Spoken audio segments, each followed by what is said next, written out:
Hello and a very good evening. You're watching the news tonight on Rajya Sabha television with me, Frank Pereira, and other headlines. In his address on the eve of Independence Day, President Ramnath Kovind tells the nation to renew a sense of caring and sharing to make India a gentler and happier society.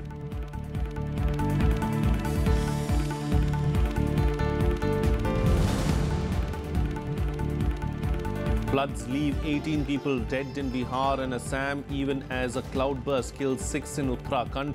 Rescue operations continue in Himachal Pradesh's Mandi region, where 46 people were killed in a landslide.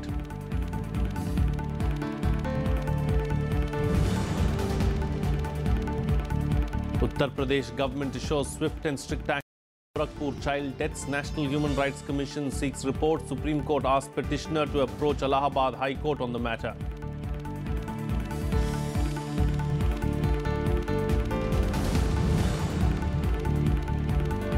Wholesale and retail price indices increased. WPI rises to 1.88% in July compared to 0.9% in June. Tomatoes lead the hike in vegetable prices.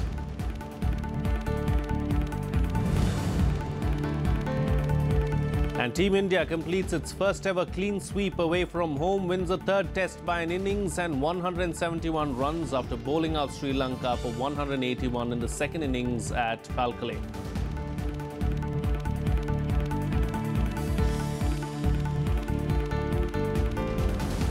Well, first up on the bulletin, calling for creating a new India by 2022. President Ramnath Kovind said today the country must be compassionate and egalitarian that does not discriminate on gender or religious grounds.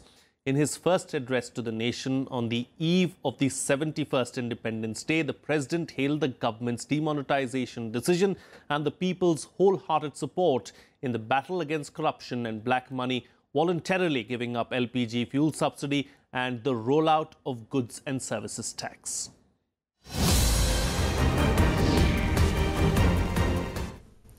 We should also work with unity and purpose to ensure that the benefits of government policies reach all sections of society. For this, the partnership between citizens and the government remains essential. The government has started the Swachh Bharat campaign, but it is for each of us to ensure a Swachh Bharat. The government is building toilets or helping build toilets, but it is for each of us to use those toilets and make India open defecation free. The government is enabling communication infrastructure, but it is for each of us to use the internet for the right purposes, to bridge knowledge gaps, create opportunities, and enhance educational and information access. The government is promoting the idea of Beti Bachao, Beti Padhao, but it is for each of us to ensure that our daughters are not discriminated against and get the best education. I am happy that the transition to the GST system has been smooth. It should be a matter of pride for all of us that the taxes we pay are used for nation building, to help the poor and the marginalized, to build rural and urban infrastructure, and to strengthen our border defenses. Your immense patience and understanding in the days following demonetization and your wholehearted support in the battle against corruption and black money reflected a responsible and enlightened society. Demonetization has boosted our efforts to build an honest society. We must sustain this spirit and this momentum. On an appeal from the Prime Minister, more than 1 crore families voluntarily gave up their LPG fuel subsidy so that a gas cylinder could reach the kitchen of a poorer family of a fellow citizens, and so that members of that family, particularly women, were saved from smoke from chulhas that damaged their eyes and lungs. I salute those families that gave up their subsidy. No law or government order made them do what they did. Their response came from within.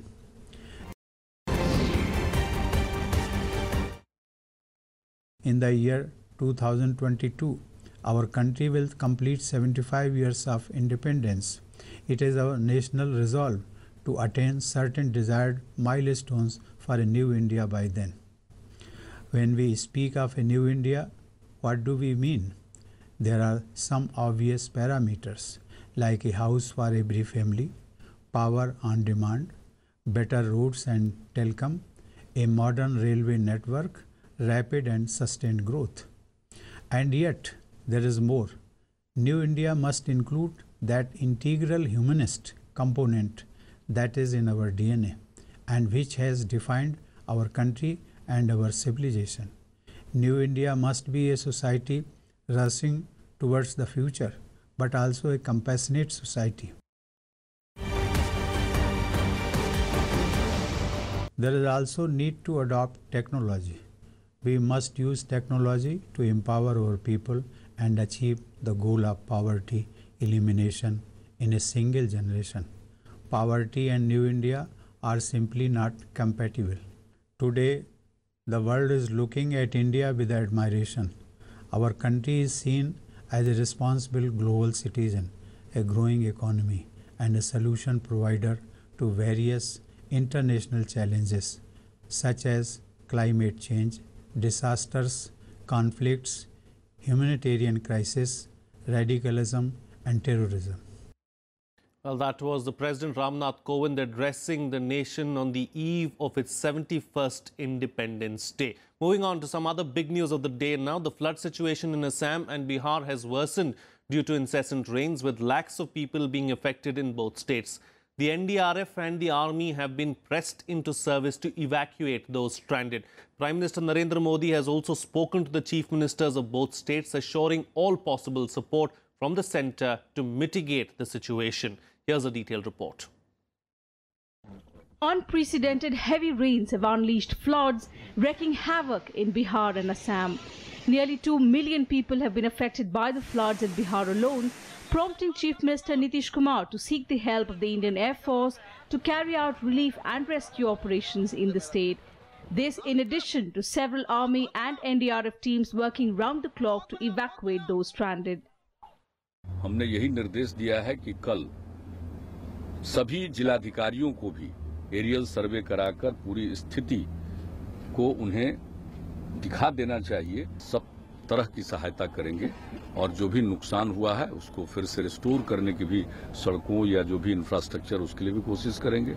North and northeast Bihar are the worst affected as all major rivers Kosi, Budi Gandak, Kamla Balan, Bagmati and Mahananda are flowing much above the danger mark.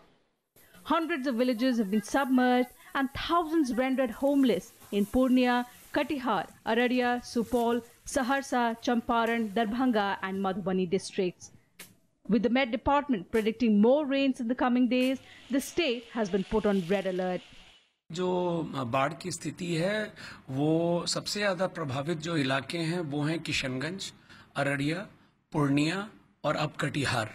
Katihar के कुछ भाग जो हैं ये जो कदवा, आजमनगर ये belt है ये काफ़ी प्रभावित है और इस तरफ बेतिया के नरकटियागंज के जो इलाके हैं और मोतिहारी में ढाका और उसके आसपास के जो इलाके हैं ये मुख्य रूप से प्रभावित हैं। जिस प्रकार की बारिश हुई है वो अप्रत्याशित है और इसलिए अभी हमारी प्राथमिकता इवैक्यूएशन है।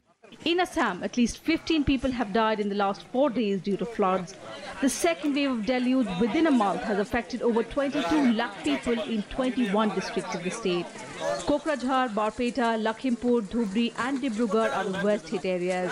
The Brahmaputra continues to flow above the danger level across several districts. बाढ़ परिस्थिति के वजह से कटाव की वजह से लोगों को भुगतना पड़ रहा है और असम सरकार की तरफ से लोगों को मदद करने के लिए हर कदम उठाया गया है और भारत सरकार की तरफ से भी हमें इस विषय पर मदद मिल रहा है। The fresh bout of floods has submerged nearly 85% of the area in Kaziranga National Park. Rail and road connectivity from Bihar to the northeastern states has been completely disrupted.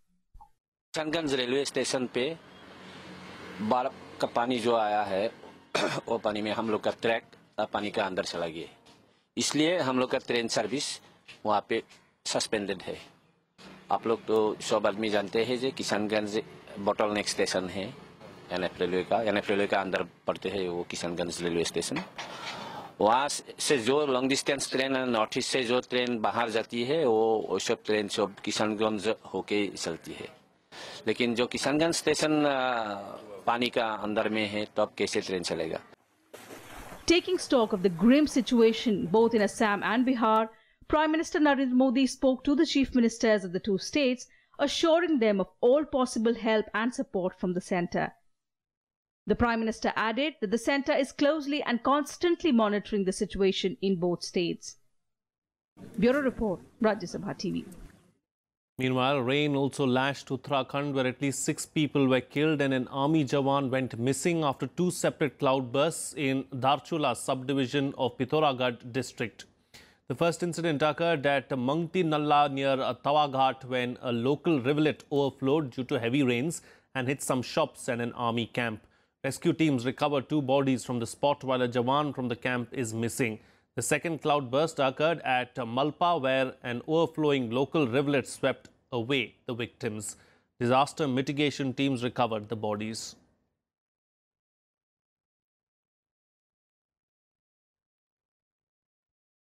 And at least 46 people were killed by a massive landslide that struck 2 buses in Mandi district of Himachal Pradesh on Sunday. The landslide buried 2 Himachal Pradesh Roadways buses on the Mandi-Pathankot National Highway. One of the buses was Manali bound with 47 passengers on board. The other bus was an AC coach headed for Katra from Manali with 8 passengers, of whom 3 were killed. The other 5 were admitted to the zonal hospital in Mandi. Rescue operations resumed early in the morning to recover the bodies. A village near the highway was declared unsafe and residents were asked to shift to safer places. The Himachal Pradesh Road Transport Corporation suspended night services on 65 landslide-prone roads in the Shimla district as a precaution. Chief Minister Veerbhadra Singh visited the spot on Sunday. Well, another news now, as the Yogi Adityanath government promises exemplary action against those responsible for the Gorakhpur tragedy, the National Human Rights Commission has sent a notice to the Uttar Pradesh government seeking a report. The Supreme Court has also refused to take suo motu cognizance of the matter, saying that the petitioner should approach the Allahabad High Court. The opposition, meanwhile, continues to corner the Uttar Pradesh government. Here's a report.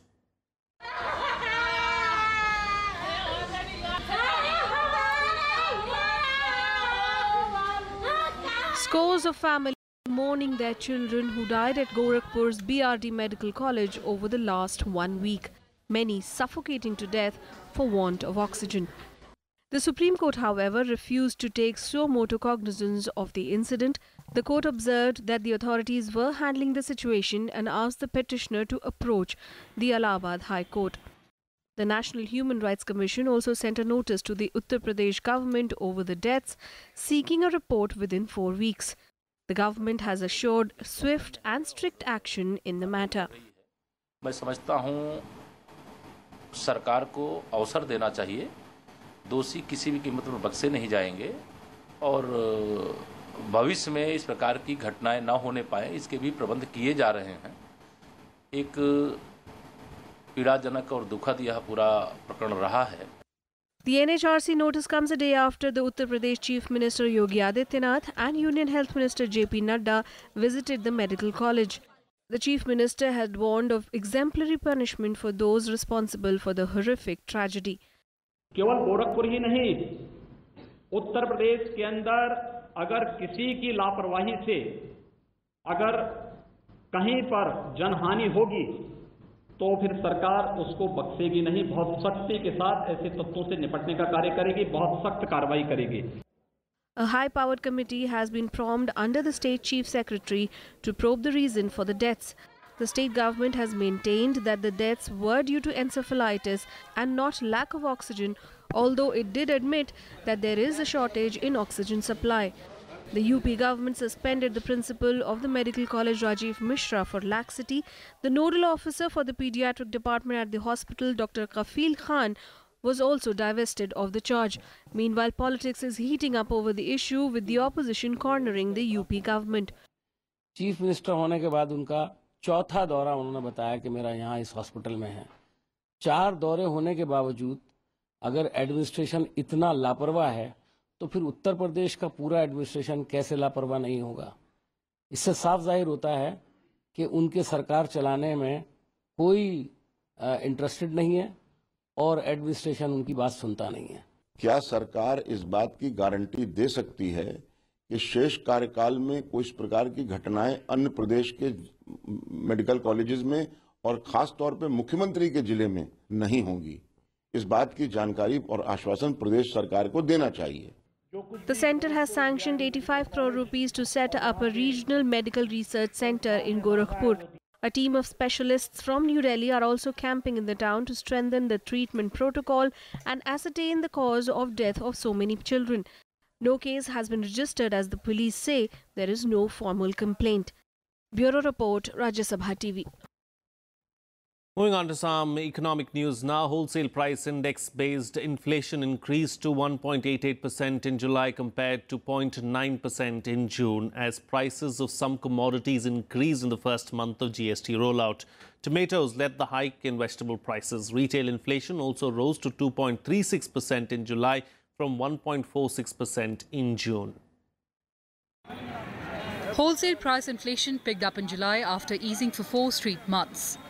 The wholesale price index rose 1.88% in July from a year earlier, compared with an increase of 0.63% in July 2016 and 0.9% in June.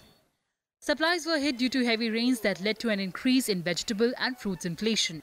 Food inflation accelerated by 2.15% in the month of July, compared to 4% disinflation in June. Vegetable prices increased to 21.95% in July, compared to a disinflation of 21.16% in the previous month. Tomato prices jumped 209% on a month-on-month basis, contributed the most to this increase. Mineral inflation spiked to 24.84% in July, compared to 2.02% downfall in June. However, manufactured products saw slight fall in inflation at 2.18% in July, compared to 2.27% in June. Disinflationary pressures allowed the RBI to cut its main policy rate earlier this month by 25 basis points to 6%, the lowest since November 2010. However, the RBI retained its neutral stance and warned inflation could pick up again. It also said that prices of LPG and kerosene are set to rise with a calibrated reduction in subsidy and cautioned that the implementation of farm loan waivers by states may result in possible fiscal slippages. Kriti Mishra, Rajya Sabha TV. Well, India and Turkmenistan today decided to speed up efforts to complete the India-Tapi gas pipeline project that runs through India, Turkmenistan, Afghanistan and Pakistan. External Affairs Minister Sushma Swaraj met Turkmenistan Deputy Prime Minister and Minister of Foreign Affairs Rashid O. Meredov for discussions on the project. While both jointly chaired the Turkmenistan-India Intergovernmental Commission on Trade, Economic, Scientific and Technological Cooperation, a protocol agreement was signed in presence of both ministers. Both countries will also collaborate in defence training and preparedness. Meredov later met Vice President M. Venkaiah Naidu and exchanged views on bilateral cooperation and global issues. This was the first meeting of the newly elected Vice President of India with a foreign dignitary. Meredov met Finance and Defence Minister Arun Jaitley. He also met Shipping Minister Nitin Gadkari and Minister of State for Petroleum Dharmendra Pradhan. Turkmenistan is strategically located in Central Asia and it is important for India.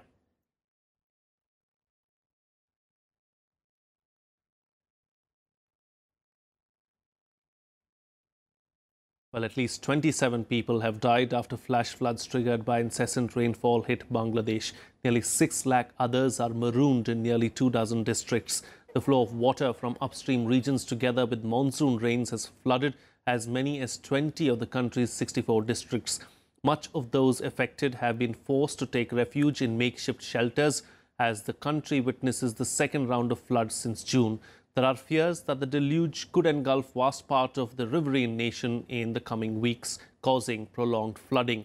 The Flood Forecasting and Warning Centre says water levels in 3 out of 4 river basins were rising simultaneously.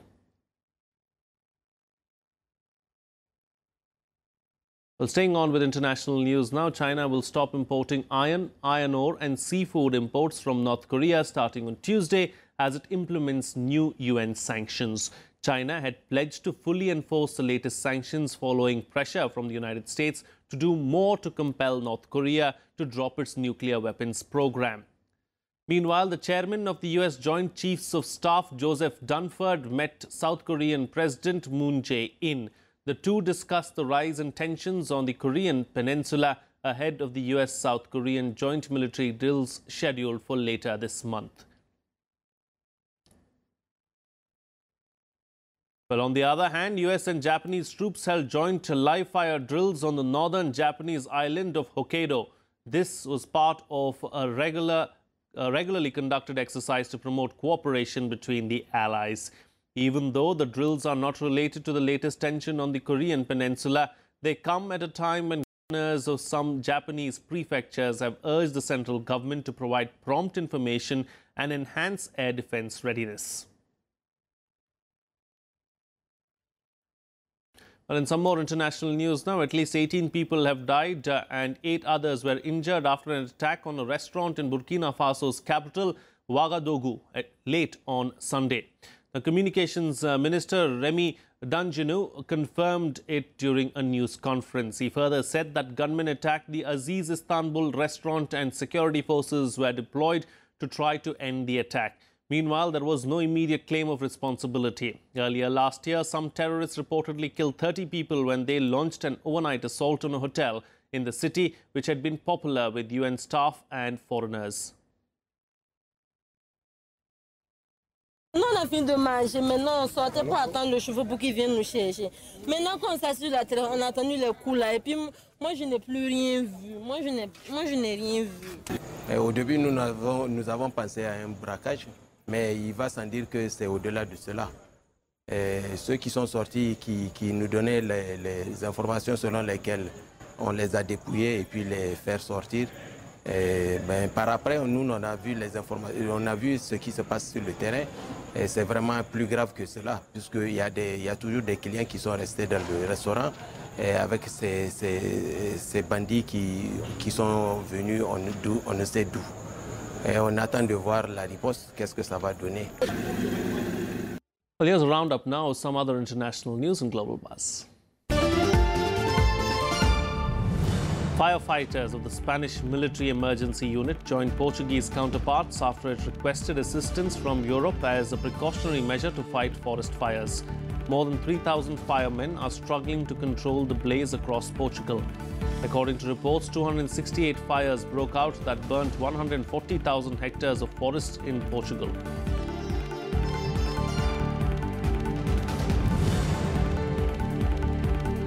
Kenyan police killed at least 11 people in a crackdown on protests that erupted in slums surrounding the capital. Deadly clashes between police and civilians in Nairobi's opposition stronghold were ignited after Kenya President Uhuru Kenyatta's win was confirmed.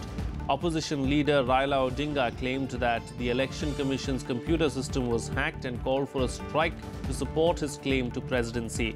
Odinga even accused the ruling party of spilling the blood of innocent people.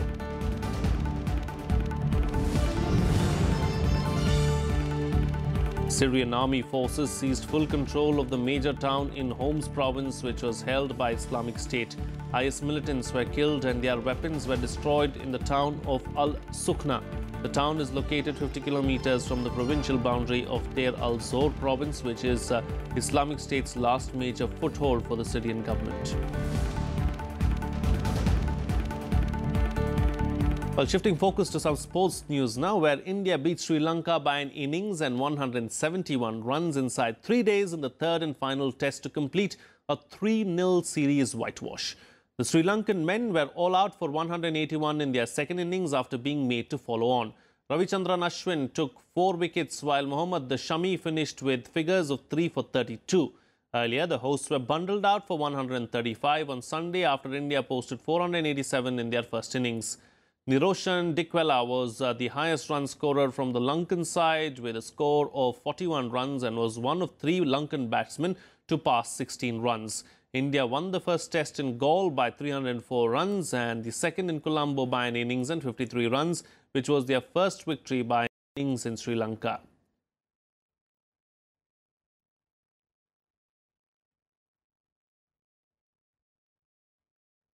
Good day, good win for us. Very happy with the overall performance. So always feels nice to have convincing victories, and today again we were able to finish off the game. So pretty good day for us. Well, here's a roundup of the other sports news in Sports Beat.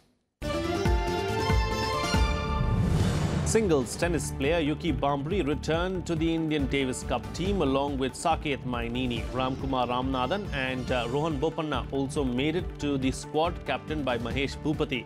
Leander Paes was dropped from the tie against Canada next month. Paes was included in the six-man squad for the previous tie against Uzbekistan in Bengaluru in April this year, but was left out of the final four by new captain Mahesh Bhupati.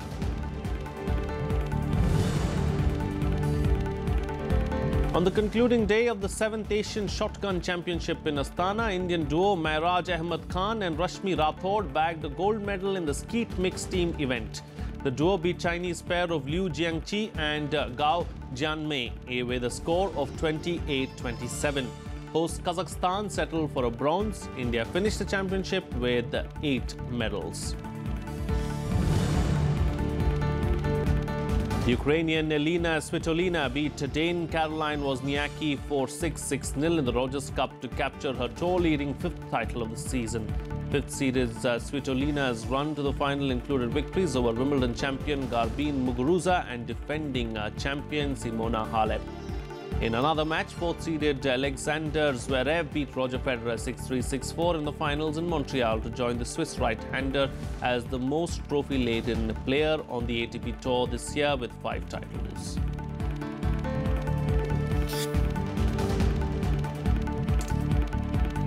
Well, that's it on the newscast tonight.